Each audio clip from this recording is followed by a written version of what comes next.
Because you don't make good decisions when you're desperate. That's right. It's your health, stress. It's everything. And then financial stress. Because it's your safety. It is. It's safety, both on health and financial. This is all about being safe. That's not to say you need to feel comfortable. You do need to feel safe. You do. And so that you could feed yourself. You could have a house over your, head to sleep in. If you're not in a financial situation to be able to have some level of a safety net, that is where I cut it. I definitely cut it. Walking down the street, thinking about her exit, breaking down the steps so every founder gets it. She's the exit whisperer, she's opening the door. It started with a whisper, now that whisper's gonna roar. She just sold her company, and here you get the real story. Shh, you could be next. Walking down the street, thinking about her exit.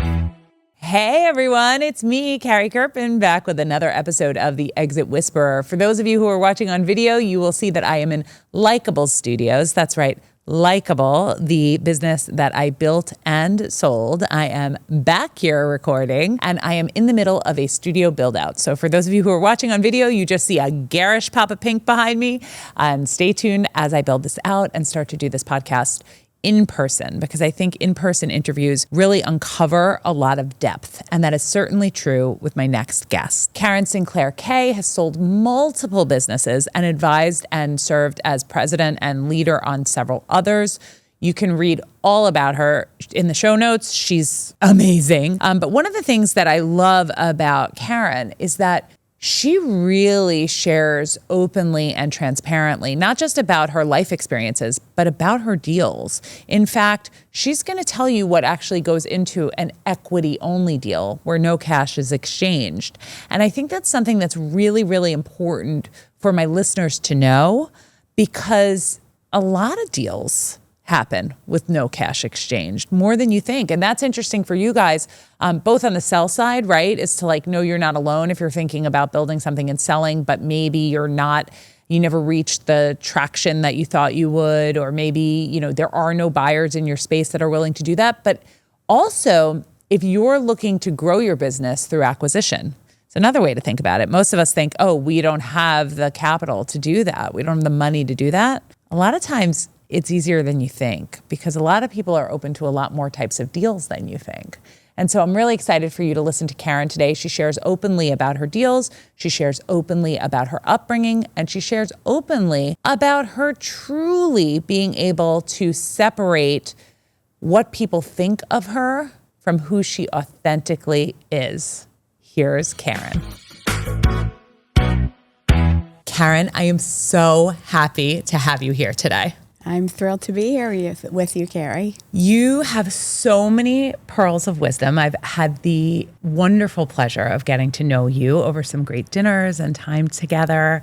And I'd love to start actually before you ever became an entrepreneur. So I would love to know, I know you're at Rodale and you have a spark that encourages you, it's time to leave and start your own thing. Tell me what went into that. So I joined Rodale in about 2002. Okay. This was after 9/11. Mm-hmm. I was just awakening from a stupor of having twins, and I was emerging to go back to work, and I took on a role to run digital at Rodale. And it was a super fit for me because I'm a very active, healthful person, and I was running all of the websites associated with Men's Health, Runner's World, cycling, the list goes on, South Beach Diet. And I had the perfect job. I loved it. It was really a phenomenal experience. One day I got a new boss, and my world changed. Somehow, the who moves my cheese kind of moment. And I went from having the most amazing job with the most amazing boss to not quite the same thing.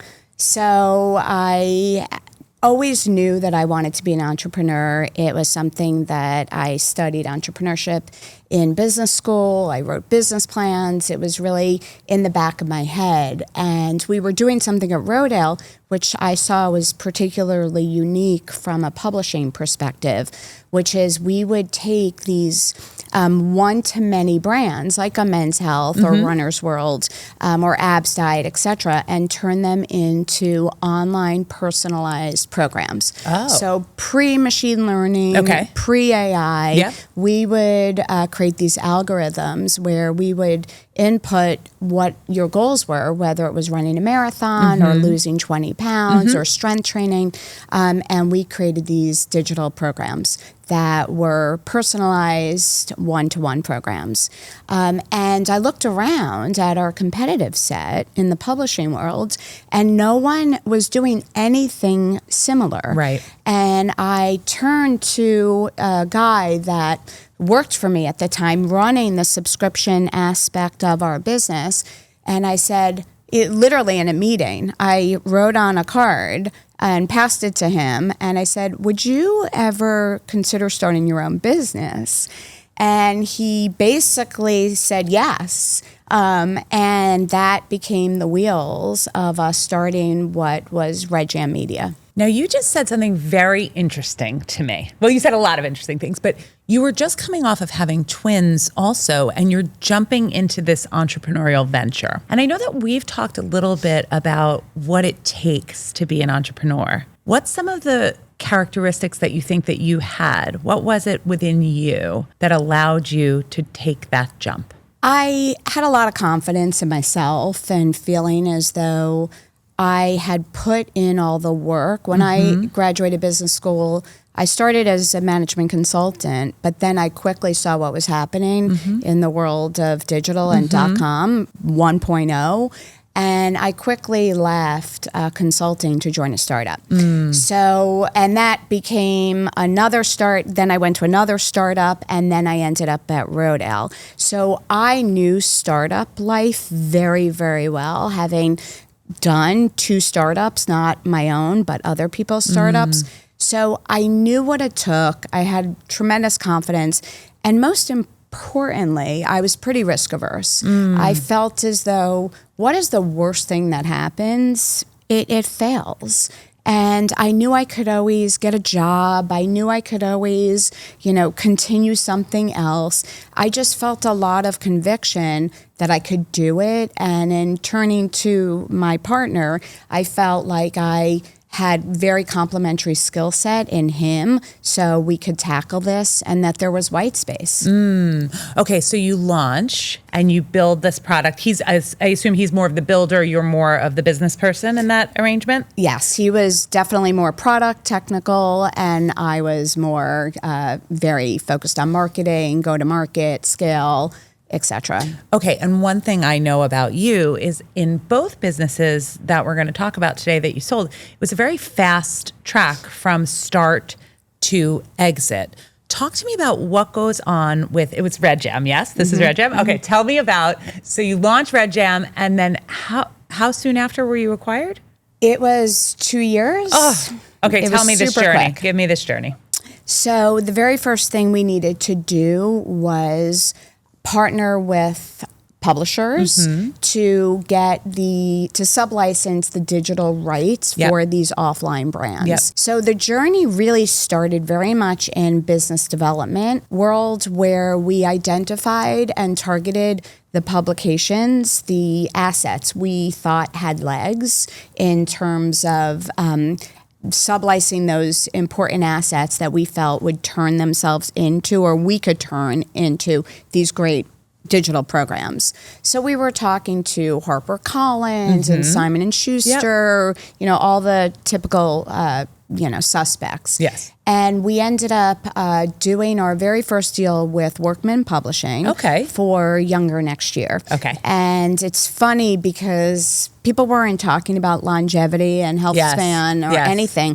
But this book was all about healthy aging. It actually was not just one book. It was a franchise of books. And really the crux of this book was around 3 main pillars for healthy aging: fitness, nutrition, and then community, social connections. And it was so perfect because of all the work we had done at Rodale in nutrition, metabolic health, fitness. So one thing led to the other. We end up inking a deal with Workman. And essentially the way that worked was we owned the digital rights and we basically took control of building youngernextyear.com. Oh, so you could like build out their entire digital presence. Anything that they do, any digital products they do, anything like that, that's yours to build. Exactly. So we partnered both with Workman and the two authors of the book. So it was kind of this three-way, which was interesting because anytime you have, different licensors, right, if with, you even would, with different in the mix. interests a little bit about what they want and how they want it. Yeah, that's very, very challenging to navigate. I feel like that's so early that you did that, like very early in terms of stage of the internet, stage of where we were in the world at that time. It's very, very interesting. Yeah, it was very early. It was about 2004, 2005. Yeah. So we were still, in terms of technology, again, we were not in a situation where there was machine learning or AI. We worked with a partner who we had worked with at Rodale who developed all of the algorithms to really make this product work. So we felt like it was a perfect first, at bat in terms of building out, given our experience. And so fast forward and how it became so quick, we have the rights, we're marketing, and we had raised only angel investors. Yep. Okay. So we had raised less than $1 million. It was close to $1 million in early money. From a few friends and family and some angels that we met along the way. And they were not necessarily long-term investors. Okay. And when the numbers started, the growth in terms of how it was scaling was taking longer and more expensive than expected, there started to become some jitters around, the feasibility and viability around this property and the model. A lot of times I think when you take investors that aren't professional investors, like in the beginning, you take friends, you take family, you take seed, like it's really hard because first of all, you often have to answer to a lot of different people and it's not what they do regularly. So they often expect a return or an outsized return very early and like it's just not how it works. So that's really, really hard. Absolutely. And I will say super important learning in terms of not all money is created equal. Yeah. And that money, at least from one individual who was rather contentious, Yes. I regretted taking that money, quite frankly. Could you have known before, do you think? Do you think there were early signs and you just needed the money or do you think you had no idea? I think there were definitely early signs and we needed the money. Yep, both. So it was both. I know. We knew we needed, we barely had a product. So, it was our first entrepreneurial journey. Yeah. And at this time, angel investing was just not... it's not what it is today. It's not like so commonplace. Correct. That everyone's throwing money into angel investing and talking about it all day. Yeah. Correct. And also, we talked about this prior, taking money from friends and family is very tricky. Yep. And there was only so far and wide I felt comfortable. Yeah. Certainly, I am comfortable on betting on myself. Yes. But I just didn't want to go sort of deep into my network, which quite frankly, it was many, many years ago, and my friends and family are at a different financial construct now than they were. But even so, I happen to have a very strong network. Yes. Given my background, and I didn't go there. I just didn't. I want to go into that a little deeper around who to raise from and how, but I want to do that in a minute because I know where we are. I'm just thinking about this company. You build it, you get the investors. It's not going as fast as we need to. Are you and your co-founder aligned on when it's time to sell? Like what happens that's like, okay, we got to go. And then how do you facilitate that? Yes. So my co-founder, it was a male. He was a primary breadwinner of his family. And there was definitely a sense of needing to make, income in a way that could support his family, understandably so. Between the investor, between what was happening, with my co-founder, it just became very, very clear that unless we could raise more money to make it more comfortable, we should really think about, how we could potentially, become part of something larger. It just so happens one of the very first things we did beyond getting the rights to Younger Next Year was we partnered with this company called Third Age at the time. Third Age was all content community and tools around baby boomers and living in that next chapter. Right. A tremendous amount of health information, and we had a strategic partnership with them to help tap into their audience, and we brought these very personalized tools around healthy aging. So it was a perfect fit. And at some point, we started having conversations about really more of a merger. And the more we thought about going it alone and the expense of customer acquisition versus becoming absorbed within Third Age, where they had hundreds of thousands, if not millions of people who were unique visitors on their email list, etc. It just, the more we talked about it, the more it really made sense to partner and ultimately merge with them. I know you're open about this because we talked about it before, that this was an all equity deal. Yes. And I'm so happy that you're openly talking about that, because there are so many founders out there who do all equity deals and then say, my company was acquired, and then feel an emptiness inside because they didn't actually extract the value at exit, and then they go into a merger or an equity deal that doesn't always work. Talk to me a little bit about that. Sure. So there was definitely a sense of, I wish there was some liquidity associated with this. That being said, it was so short. So I didn't feel like I spent 10 years of my life, 15 years of my life building something where that was the outcome. So certainly it was not the ideal outcome. And I know our early investors would have preferred to just get cash out. They were able to get equity in Third Age. That's we great. all did. But certainly you're not, jumping for joy in terms of, oh, this is, some amazing exit. Do you see equity deals like that can be successful? Are there things that founders should think about when considering an equity deal? So you have to have massive conviction in the company. And even if you have massive conviction, it's still, things change down the road. Markets change. And so I have seen a lot of people over the years, because I advise startups. I've seen a lot of pure equity deals not work out. I've certainly seen earnouts work out really well at times. So it's not 100%. I would say that in an equity deal, the conviction has to be so strong to make it happen. And, at the end of the day, it's all about options, right? This is a game of optionality. And people end up doing these things when it becomes their only option. Absolutely. And a lot of people don't talk about options, but really, that tends to be what, if you're turning down the equity, what's on the other side? What's behind door number 2 to figure out to offset. Like, where's and the when good? there is no door number 2, then you say, okay, I could take equity or nothing. Right.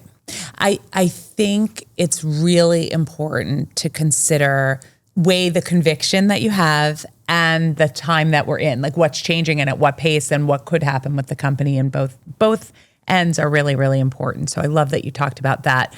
I want to go back to your co-founder, because you started the second company, which is Doodle Deals, with him again, but you also mentioned that he was the breadwinner and needed to earn. Do you think that women can start companies when they need, how can you successfully start a company when you have a need in that moment to earn, like when you're the breadwinner or when you have kids or when something where you're in a position where you must earn? Can you still be a successful starter? I think you can, as long as you have a cushion. So you need savings. you need to know that you could support yourself because you don't make good decisions when you're desperate. That's right. You cannot ever feel desperate or strapped. Having that financial stress, and we were talking about this earlier as well, to me, financial stress is probably the worst stress. Yes. It's your health. Health stress. It's everything. And then financial stress. Because it's your safety. It is. It's safety, both on health and financial. This is all about being safe. And if you don't feel safe, and that's not to say you need to feel comfortable, but you do need to feel safe. You do. And so and that you could feed yourself. You could have a house over your, head to sleep in. Yeah. So I do believe that if you're not in a financial situation to be able to have some level of a safety net, to me, that is where I cut it. I definitely cut it. Yep. So there's a couple of things that you mentioned. Now I want to come back to where we were a little bit on other people's money and a little bit of like the discomfort of friends and family. You launched Doodle Deals and you become part of, tell us what Doodle Deals was. Yeah. And you become part of an incubator, which involves funding and the ability to raise beyond your friends and family. Talk to me about why that was important to you. Yes. So going back to my partner. Yep. So when we merged with Third Age, I became the president of Third Age, he chief product officer. Yes. And so we both had salaries. Yeah. We worked for a minimum of 2 years, part of an earnout, but also we were excited about the prospect of really helping grow Third Age. Yes. Until we weren't. Yes. And we still had the entrepreneurial bug and wanted to go at it again. We felt like Redgen was very short-lived, as we talked about, and we're very much founders and startup people. So we had an idea. We were both young parents, and we had a lot of ideas around helping parents manage life with kids. And it was all about tools and whether it's scheduling, community tools, a host of things to help people manage, their lives with young kids. And being a working mom always and having kids, young kids, it always felt very inefficient. The back and forth, emails, signups in the classroom and paper. I was like, there has to be a better way. Yes. So we had this concept around a parenting sort of app website to help with all of that.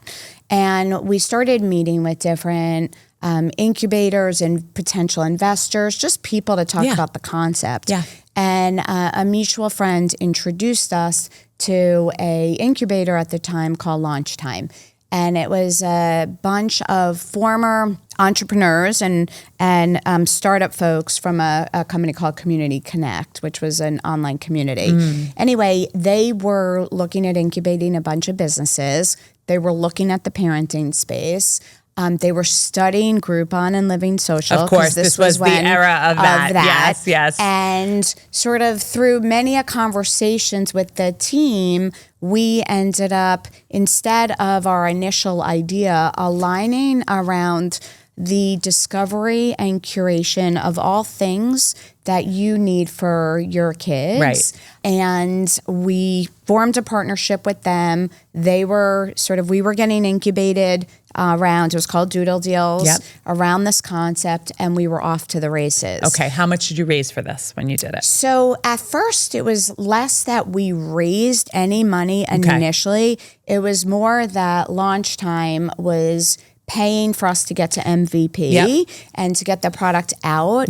And they were bringing their resources, but also where it became more comfortable for my partner as well as myself, we were taking a salary. Yeah, so we were so taking it gives a salary. you, they invest in the business in that they give you the security to build to get to MVP. I assume they get equity in the company for that, and great. Okay, exactly. It. And then so that made it comfortable for my partner to be off to the races again. Good. And it just worked out very well. The very, very first thing we did, which was super important in terms of not having to raise a tremendous amount of money, although we did raise, and I'll get to that, was we did a exclusive strategic partnership with Quidsy, which was diapers.com, soap.com. So I don't know if you know Mark Lurie. He's a serial entrepreneur and his partner. So it really was a very important unlock, because instead of going out and having to do digital marketing to acquire moms in New York City, we plugged in to the diapers.com database from day one. Woo. Literally from day one. Incredible. So it was this massive database, and it was a local business. So we started in New York, and then we went city by city by city. But we went city by city by literally looking at the size of the database of diapers and figuring out where's the next biggest concentration of moms. And that was how we plotted. Once we had the strategic partnership with Quidsy and that access to the database, we were super capital intensive because, again, we did not have to acquire. We didn't have to spend money to acquire moms. We had the database. So all we needed to do was do our job really well on converting them. You had to convert them. You had the access. It was completely. The conversion. And that opened up doors to a seed round of financing. Great. And we had great, incredible investors. We had, some top early stage VCs as well as high net worth individuals. And it really unlocked some real opportunity. It sounds to me, in listening to you, just from listening about the friends and family stuff and what I know about you a little bit, you're a fan of getting to a place where you can raise funds and be able to use kind of institutional investing or money from experienced people to be able to help grow your company. Yes, to an extent. Okay. So, in fact, the company that ultimately acquired Doodle Deals was a competitor. Okay. So we raised about $2.5 million. They raised 50. Early. Very early. And just even watching the way they spent money on things that were completely unnecessary. So I'm a strong believer in managing a P&L very, very closely and having very strong financial discipline. It's the way I was brought up. I was just going to say, where did you learn that?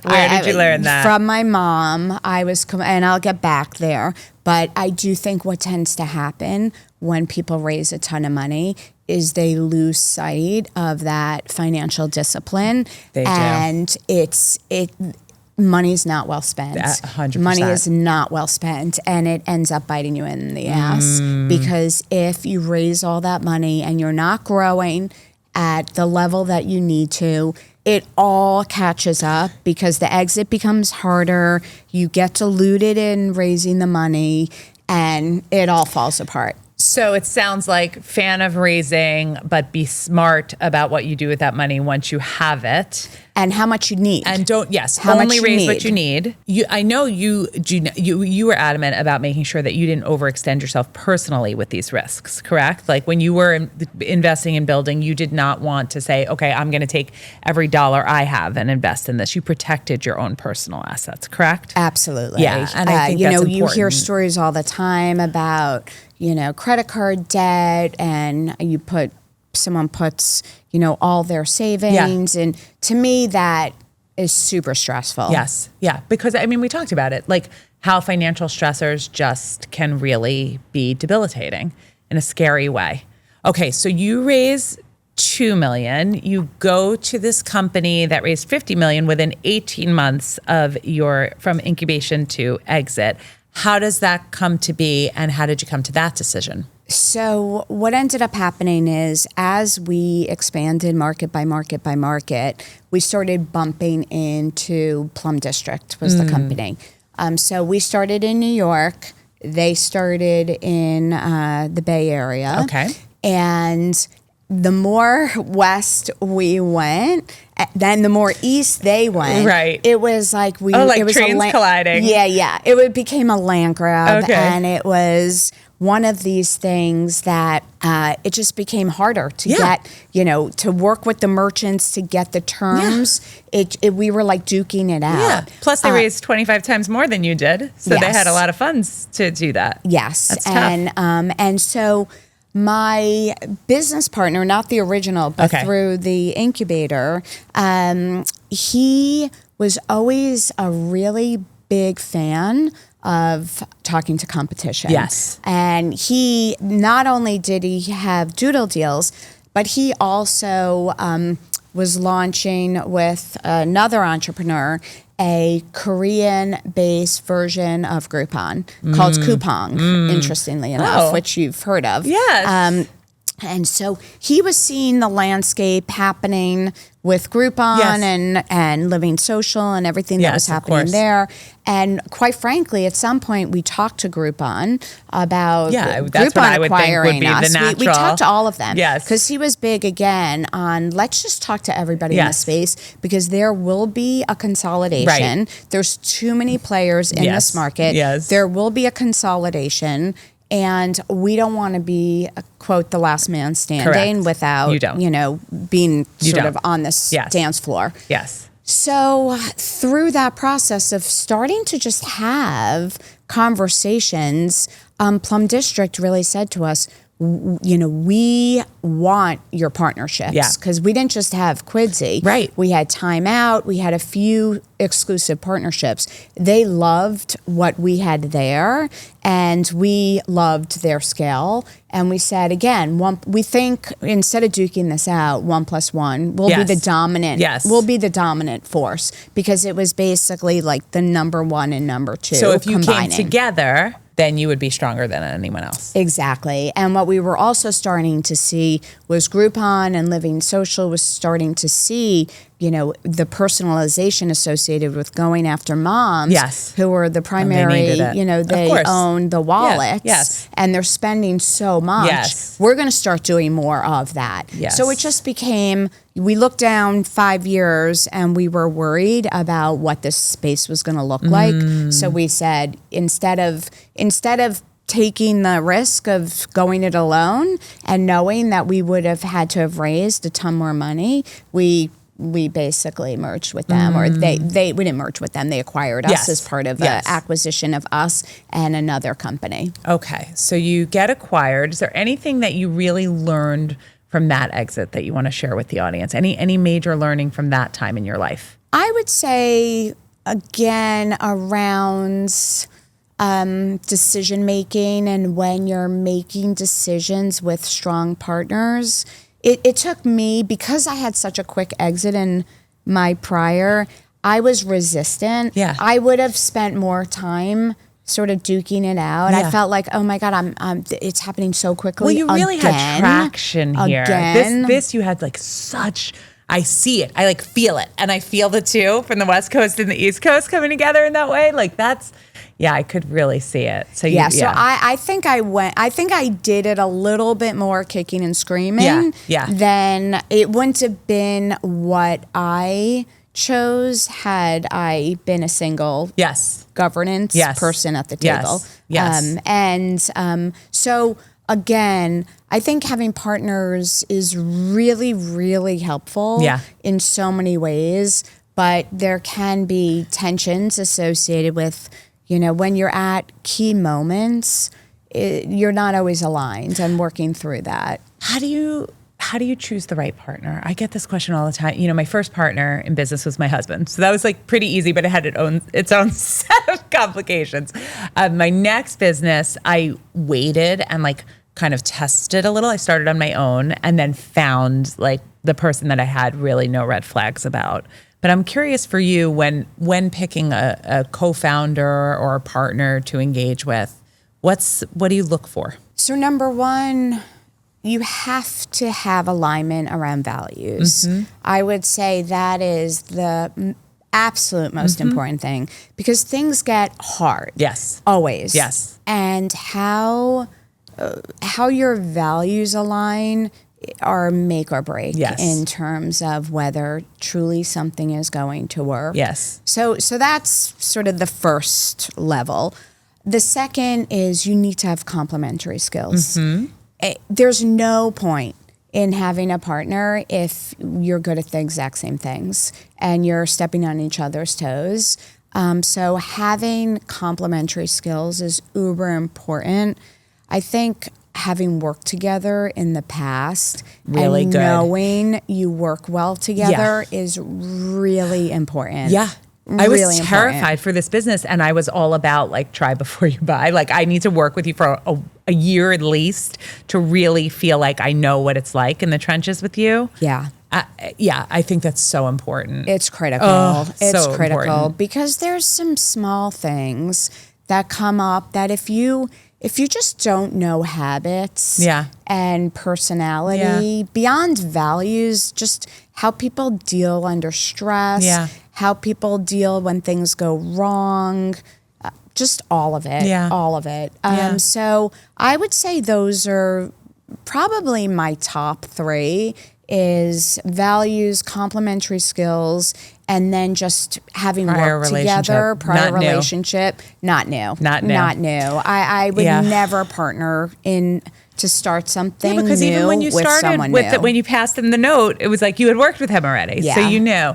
That's so interesting. And I know, okay, one thing I know about you personally that I really deeply admire because I think so many people struggle with, you really don't seem to have a deep fear of failure in any way, shape, or form. Can you tell me a little bit about where that, first of all, I want to make sure you agree because I don't want to put words in your mouth. Okay, good. yeah. Where that came from in your life? Like how did you develop that or turn into that person? Yeah. So I think it's a few things. Okay. Number one, so my parents got divorced when I was 3. My dad was bipolar, which really led to my parents' divorce. So I was raised first by my single mom, although she did end up getting married to my stepfather, who really raised me in a conjunction with my mom. But my dad, over the years, he was very much part of my life. But he was hospitalized many times while I was growing up. And I would go see him, and he would be in, Bellevue or some Yes. mental institution with a lot of people even way worse than him. Yes, it's a very, very scary place. If you've never been in a psych ward, it's really frightening. scary. It's very, really very scary, frightening. especially for a kid. Yeah. So I think that made me, number one, extremely aware of the importance of compartmentalization and being very, very resilient, because I would be in a psych ward, seeing like sick, schizophrenics. Yeah, scary. Really people who were just out there. Yeah. And then the door, I would leave, the like thick metal door, think about a psych ward, would close. And it became the metaphor of, okay, that's behind me. I just left that behind, that big, thick, scary door. And now I need to like live my life and not let it cripple me. And I think not even knowing it at the time, that made me, number one, a little more hardened, right?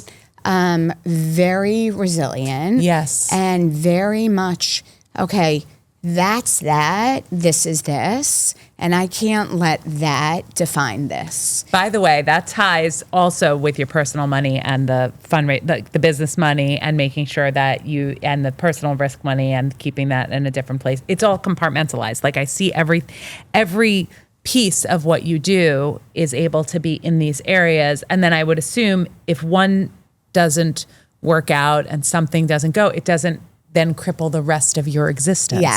Yes, that's actually, yes. Yeah.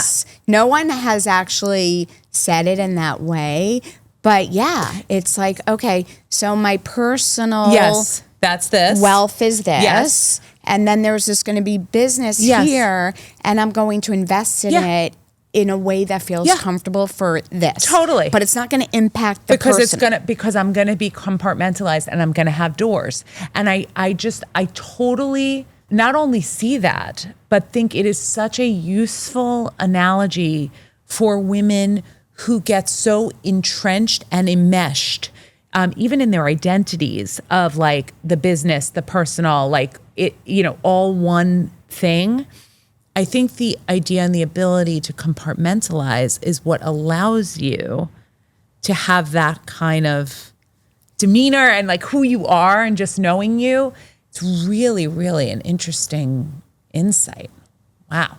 Love that. Yeah, it is. But getting back to the risk, so I think you have that as the backdrop. Yeah.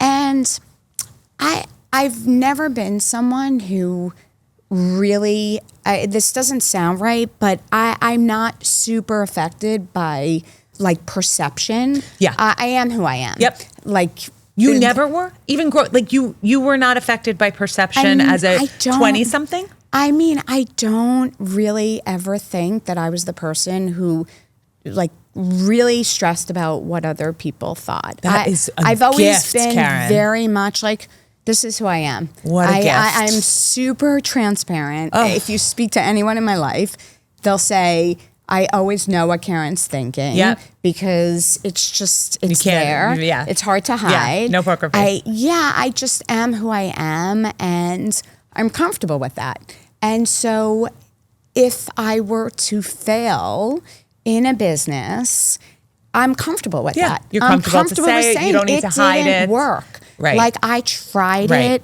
I gave it my best effort. It didn't work and I'm okay with it. And I think if you let go, if you're like okay with that and you feel like, you know what is the worst case scenario? Yeah. This doesn't work. Yeah. Then it liberates you to do whatever you feel like you're capable of doing and that you have an interest in. And so I've never been scared of like, forget businesses, trying something that I've never done before. I'm a very curious person. I go to places I've never been. I do things people are like, you're a little crazy. It's that sense of what's the worst thing that happens? I love truly. it. So that skill, first of all, which is something that it took me 45 years maybe to learn. I think only when I was in my mid-40s did I literally had a company called Likeable. You know what I mean? Like everything for me was about like, oh, it has to be likable. You have to like me. Okay, what do you think of me? Love it. Do you like me in this interview? Love it. So it was a really hard lesson for me. But the fact that you have that and it enables you to be so transparent about things that worked and things that maybe didn't work is such a gift for my listeners. It's such a gift to the world and to entrepreneurs who are like, need somebody to look up to. It's just that it's a really, really wonderful gift to not be afraid of what people think when you speak your truth. It's fantastic. And I'm so grateful to have you on the show today. Oh, thank you. I'm so glad to be here.